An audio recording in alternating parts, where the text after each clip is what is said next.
जब दो विष्णु अवतार आमने सामने आ जाएं, तब क्या होता है? जब ब्रह्मांड का पालक स्वयं अपने प्रतिबिंब से टकरा जाए तो समय ठहर जाता है, दिशाएं उलट जाती हैं और पूरी सृष्टि सांसें थाम लेती है। ये वही कहानी है जब दो देवताओं ने, जो एक ही आत्मा के दो रूप थे, युद्ध का मैदान साझा किया। वो युग इतिहास में नहीं बल्कि युगों के बीच छुपा था, एक गुप्त काल, युगांतरय, जहां द्वापर और कलयुग के बीच का दरार छिपा था।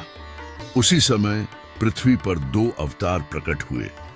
एक ओर थे परशुराम, शिव से प्राप्त दिव्य परशु के साथ अन्याय के विनाश के लिए संकल्पित, और दूसरी ओर थे श्री कृष्ण, प्रेम, नीति और धर्म के साक्षात अवतार, जिनकी मुस्कान में ब्रह्मांड का रहस्य छिपा था। इस पृथ्वी पर दो विष्णु, ये ब्रह्मांड की एक चूक थी। संतों ने चेतावनी दी थी, जब एक ही चेतना दो शरीरों में प्रकट हो तो पृथ्वी कांपेगी। और ऐसा ही हुआ। हिमालय की गुफाओं में एक अंधे ऋषि को दर्शन हुआ। यदि दोनों अपने पथ पर अडिग रहे तो एक को नष्ट होना होगा। ये वाणी जैसे आकाश में गूंज उठी। स्वर्ग में घबराहट, पाताल में उल्लास, क्योंकि देवता जानते थे कि एक महान युद्ध आने वाला है। परशुराम, जिन्होंने क्षत्रियों का संहार किया था, मानते थे कि संसार फिर भ्रष्ट हो चला है। उनका समाधान था शुद्धिकरण।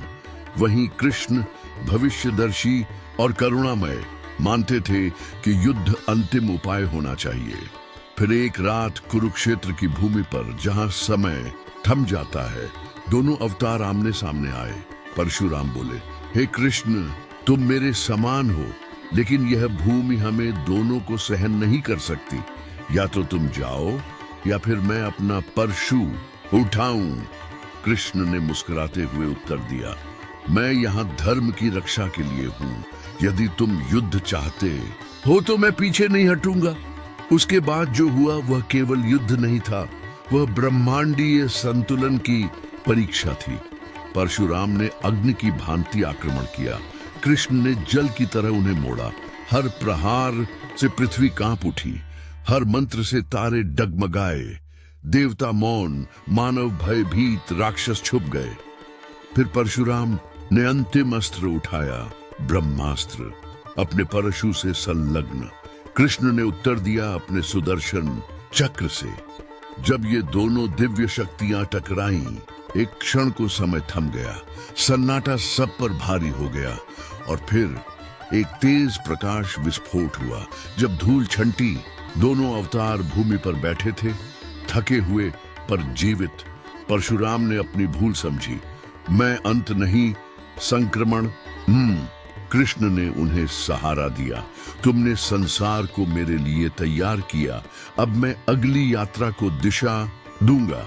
ये कथा इतिहास से नहीं, आत्मा की गहराइयों से निकलती है। ये स्मरण कराती है कि देवत्व केवल शक्ति नहीं, विवेक भी है, कि कभी कभी सबसे कठिन युद्ध अपने ही भीतर लड़ा जाता है। तो आप क्या सोचते हैं? क्या आप भी अपने भीतर के कृष्ण या परशुराम को पहचान पाए हैं? क्या आप भीतर के द्वंद्व को सुलझाने के लिए तैयार हैं?